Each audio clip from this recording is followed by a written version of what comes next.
So if you're new here, hi. I've done this before, but this time I attempted to Nuzlocke Pokemon Platinum. I'll explain again super quickly how a Nuzlocke works. You can only catch the first Pokemon you run into per route. If a Pokemon faints, it dies and you can't use it anymore, and you have to nickname your Pokemon so you grow more attached to them. If you still don't understand, that's not my problem. Let's get started. Hoo boy. This was my Pokemon Platinum Nuzlocke. Pokemon! So my friend and neighbor Barry is practically dragging me all over the place with his hyperactive squirrel brain, frantically trying to get a Pokemon as soon as possible from this Professor Rowan he saw on TV. He drags me out to Route 201 and is about to leap into the tall grass when, hold it! You guys know going into the tall grass is practically a death wish, right? What you're doing is basically suicide. Borderline insanity. What absolute moronic lunatics you are. Have you no respect for your lives? Do you have any Pokemon? No. Do you want some? And like that, I have a Turtwig. I named him Turt and immediately used him to bash in Barry's Chimchar. I was making my way through the routes, but right as I was about to nab the Shinx I found on 202. Don't kill it. No! So no Shinx for us. But that's alright, Shinx isn't that great this early anyway. Then I locked eyes with our first trainer. The first battle. Let's see how we fare against youngster Tristan and his level 5 Starly. Oh my god! So in the first trainer battle I ever fought, I almost immediately lose my starter to a critical hit. Why do I suddenly have a very bad feeling about this? Nevertheless, we kept going onward through Jubilife City, where we caught Kronk the Zubat in the cave above Route 204, and Magikarp on 218. Hi, Magikarp.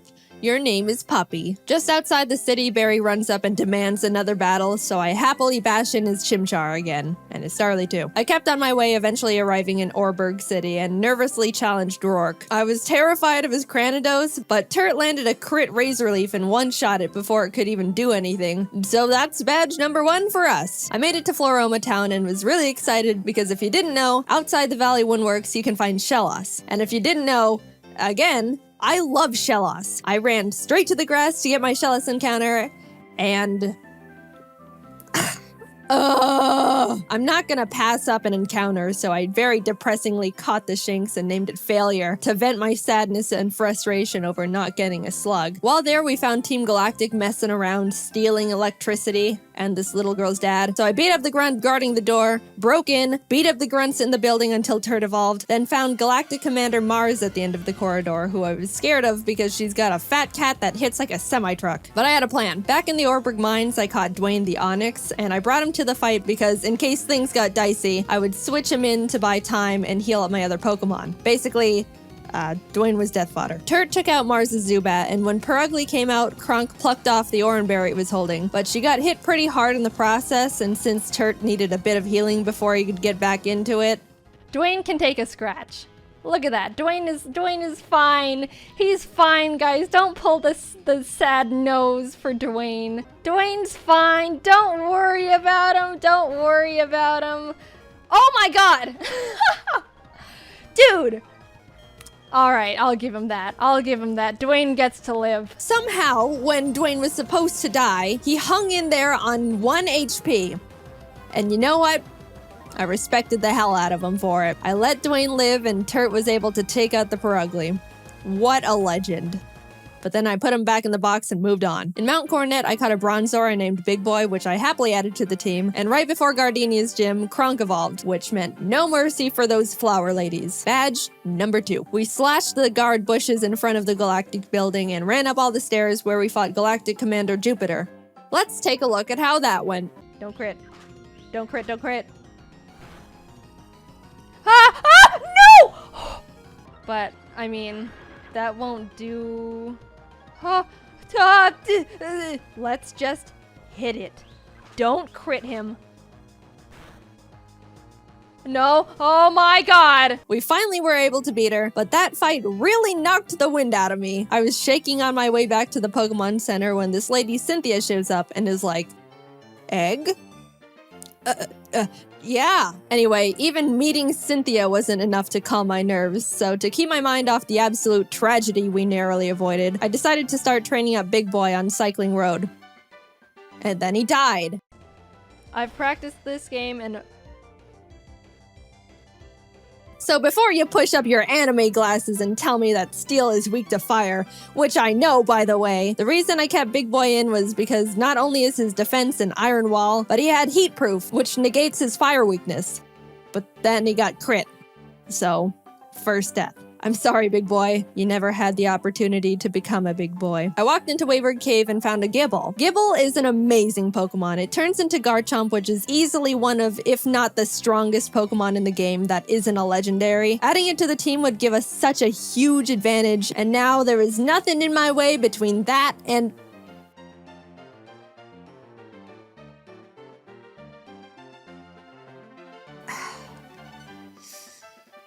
And we're moving on. We arrived in Hearthome City where I caught DeVito the Ralts, Kronk and Puppy evolved, we had a clean win against Fantina, and some lady gave us an Eevee I named Milk. Things were starting to look better now. I was leveling up DeVito against trainers, and when fighting this lovey-dovey couple... Let's go into Puppy. Get rid of the Weasel. Oh no! You're kidding. You're kidding. And that's why I hate love. In came Shrimp the Scyther I caught on Route 210. Some good news, on Route 213, I finally found a Shellos. I named it Swoop, and I loved it. I loved it so much. I know you're not supposed to have a favorite child, but Swoop was my favorite child, and I wasn't apologetic about it. I trained it up, and now we got a Gastrodon. Turt ended up evolving too, so together with Kronk and Swoop, Maylene was defeated, and badge number 4 was secured. Outside of Pastoria City, I caught a Quagsire named Lol, but when I went to get my Great Marsh encounter, I was trying to get a Yanma and accidentally threw a ball at a Wooper. So now we've got Lol and Oops in the box. Then I swept Crasher Wake with Milk, who is now a Jolteon, with the TM Thunder I bought literally next door. I walked out of the gym and... Team Galactic set off a bomb. I ran down the grunt who detonated it and took him out because he is weak. Cynthia appears again and tells me to bring a charm to her grandma. So I'm like, yes ma'am. We found her in Celestial Town along with Cyrus, the leader of Team Galactic, who starts some evil Shakespeare speech about how everything is imperfect, so he's gotta blow up the world or something. I don't know, I wasn't really paying attention. And then he wanted to fight. Puppy took out his Sneasel and I sent out Milk to take care of his Golbat, but Milk decided he wanted to be lazy and not only miss all his thunders, but also punch himself in the face. Milk!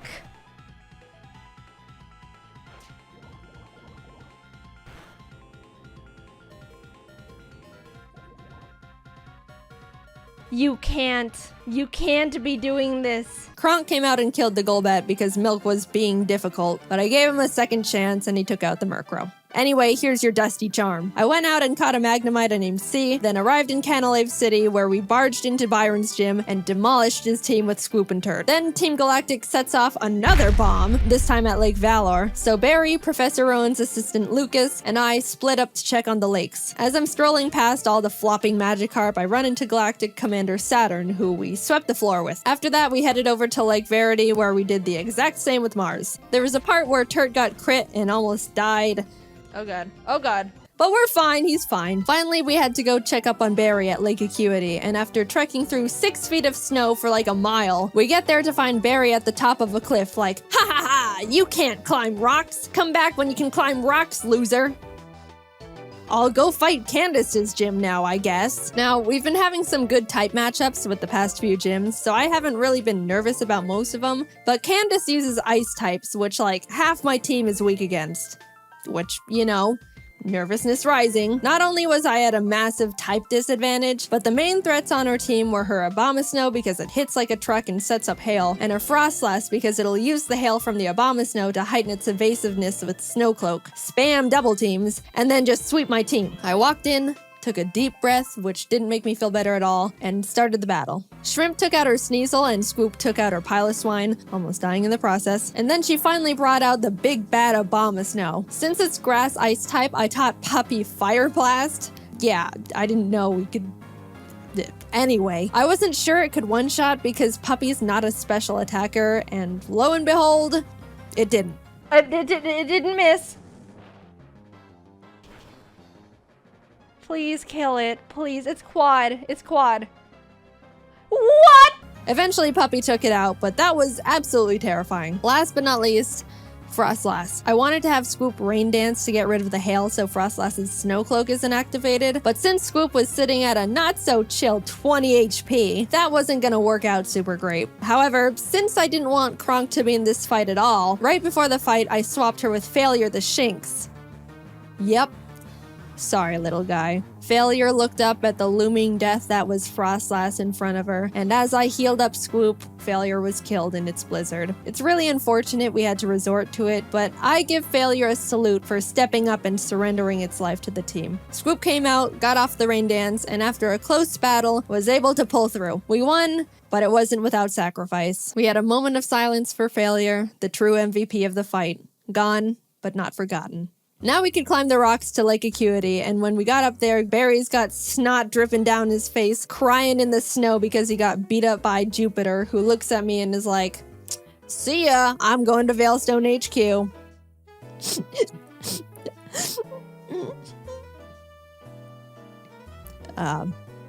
I'm gonna go to Veilstone. We start running through the base trying to find Cyrus, but when fighting this scientist... Psychic.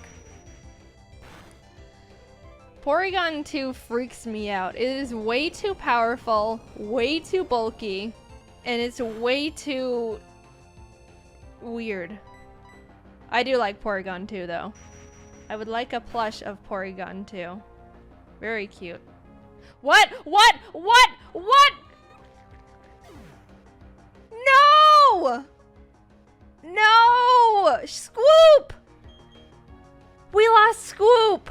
I wasn't okay. Kurt came out and curb stomped the Porygon 2 out of vengeance, but to put it lightly, I wasn't taking that too well. My heart is breaking. I'm like actually sad. But life doesn't stop when your dog dies, so I had to keep trucking and brought Lol the Quagsire to the team. With an intense, blood-curdling thirst for revenge, I stormed into Cyrus's room. Fight! Shrimp and Milk took out his team in no time. I snatched his Master Ball and used his teleport pad to enter the basement where Mesprit, Azelf, and Uxie are all being held captive. Fight! And like Cyrus, Saturn was swept too. After releasing the Lake Guardians, we head to Mount Coronet because Cyrus wants to go there and destroy the planet, I think, and we catch up to him at the Spear Pillar. Before we can run up and attack him, Mars and Jupiter step in. Then Barry arrives. Honestly, I have no idea how he found us all here, and is like, "I'll help." Lol takes out both the Bronzors, Mars's Prugly, and Barry's Munchlax, so I thought, you know, it was all smooth sailing, right? Well... Wow, Barry. Really doing a lot for the team, aren't ya? Oh my god, no, it has Giga Drain? No. No, oh no, oh no. It was a crit! Not only did I not know their Golbat had Giga Drain for some reason, but it also got a crit. So I was starting to feel bad, but then I started panicking. The thing is, after you fight Mars and Jupiter, you have to go into the Distortion World and fight Cyrus and Giratina. If Cynthia forces us into the Distortion World without us being able to get a new member, we're in massive trouble. We finished up the battle and Cyrus starts his whole spiel about how the world is imperfect, blah blah blah, everything must die except for me. Then he gets swallowed up by Giratina, a hole opens, a rip in space leading to the Distortion World, and I'm kinda just standing off to the side twiddling my thumbs like, "Cynthia, please don't shove me in there without my consent." Cynthia, can I go? I have something to do. Our world will be destroyed. Are you ready? No, I'm not! Let me go! I'm free! Holy crap. Get me out of here. Goodbye. I'm sorry, Lol. We just got you, and then you died. But luckily, remember when I accidentally caught that Wooper while trying to get a Yanma? It's time, Oops. You are no accident. You're our lucky star who will carry us to victory. We got Oops leveled up, came back to the Spear Pillar where Cynthia was just sitting there waiting for us, and hopped in. Everything is topsy-turvy and the Lake Guardians are telling me to push boulders into holes. And suddenly I'm on a floating crest of land with Cynthia, who's basically like, "Cyrus, get lost and never come back." And Cyrus didn't like that. So he came at me. Oops took out his Houndoom and his Gyarados came out, so I switched to Milk. But I was very terrified because Cyrus's Gyarados has Earthquake. So if Milk misses his Thunder here, he dies. And Milk is notorious for missing his Thunders. But it hit. Milk lives another day. He also took out Cyrus's Crobat and Honchkrow, and Shrimp finished up his Weavile. Cyrus steps aside, and suddenly, it's just me and the Angel of Darkness itself, Giratina.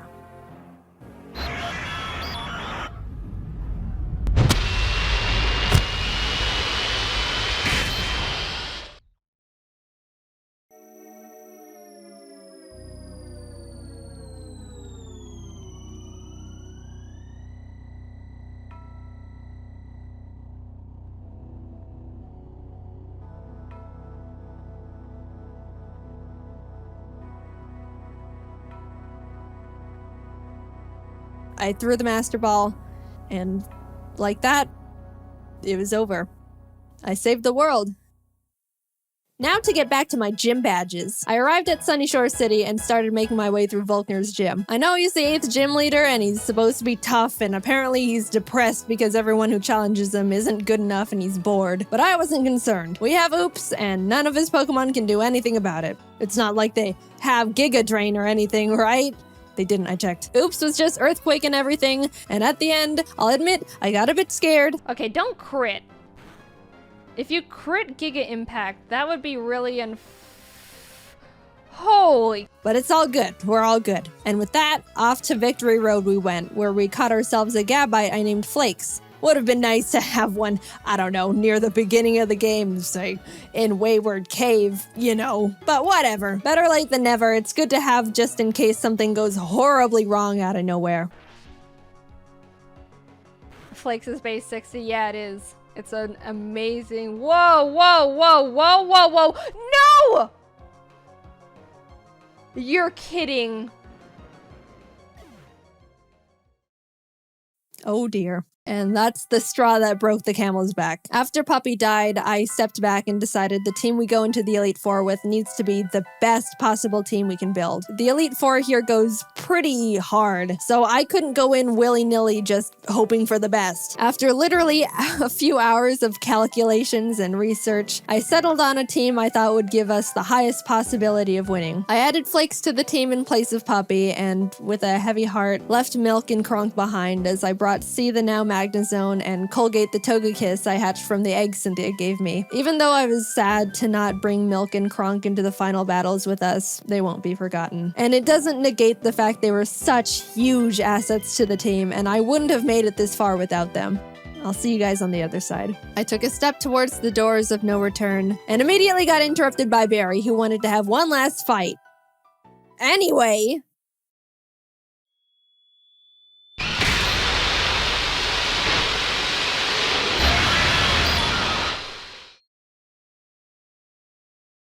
Welcome.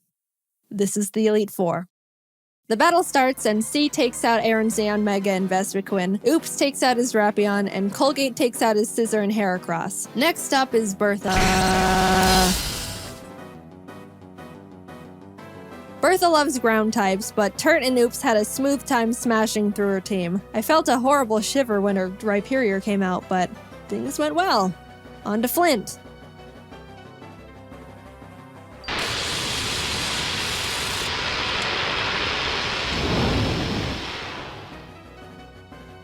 Flint has a pretty scary team, but luckily Oops and Flakes had no trouble plowing through them as well. And with that, we're on to the last member, Lucian. Now, Shrimp hasn't had much time to shine in these fights so far, so I decided I wanted to let her go all out. She set up sword stances and bullet punched everything. Proud of you, Shrimp. And suddenly, I'm at the entrance to the champion. The trainer who's been known to crush dreams in a single battle, and many still fear to this day. I took a deep breath. Things are going surprisingly well, and I don't know how to feel about it. But I looked up, and there she was. At this moment, I have only one last objective: defeat Cynthia. She leads with Spiritomb, which has no weaknesses, so I sent out Turt to hit it as hard as possible. Flakes takes out her Togekiss, and then her Garchomp comes out. This is known to be one of the toughest boss Pokemon in the entire franchise. And rightfully so. That thing was made by Satan himself, and I'm sure even he fears what he has created. I immediately switched to Oops, who's the only Pokemon that can lead us to victory here. I planned to put it to sleep with Yawn, and then Ice Beam it until it died. That was our only hope. But then, Oops was crit. And That was it. Nothing on my team can take a hit from this monster, and even if they couldn't do much damage back. I sat there in disbelief, knowing there wasn't anything I could have done, and the battle is basically unwinnable now. I brought out Shrimp to bullet punch it so we could get in a little bit of damage, but she was killed. Colgate tried to chip away at it. He did some damage too, but was crit one shot. At this point, I'd accepted defeat. Only Turt, C, and Flakes were left. It's hopeless at this point. Flakes came out, and against all odds, Flakes outsped Cynthia's Garchomp and killed it. I didn't think he could do it. He was 2 levels weaker, and I don't know. I just didn't think he could outspeed it. Suddenly, there was a chance. We could win this after all. Cynthia brings out her Milotic, which C took out with a few Thunderbolts. Flakes took out the Lucario with Dig. Look, my Earthquake TM is on Scoop, and we all know what happened there. Finally, her last Pokemon comes out. Roserade. Flakes went in for the Dragon Claw, and the battle was over. We won. As Cynthia's congratulating me, a sudden feeling of overwhelming guilt washes over my entire body, so intense it almost knocks me down. I don't think I deserve this. Something here isn't right. This wasn't meant for me. Back in the distortion world when Giratina split me in 2, how do I know I'm me? What happened in the other timeline where I saw glimpses of what happened parallel to this world, that was me too. Those things happened. Was that the ending I'm destined to have? The world I'm living in now is how I want things to be, but the other Jaden is equally me as I am her. Even if you might think I deserve this dimension, things don't work like that. Are there some things you can't escape, even when you try everything you can do to alter it? I don't know the answer. I may be able to sit on this throne now and thank all the Pokemon that put in everything to help me get here. All the hard work, blood, sacrifices we made. But I don't think I can ever accept this victory. I don't know what ending was meant for me. And I don't think I ever will.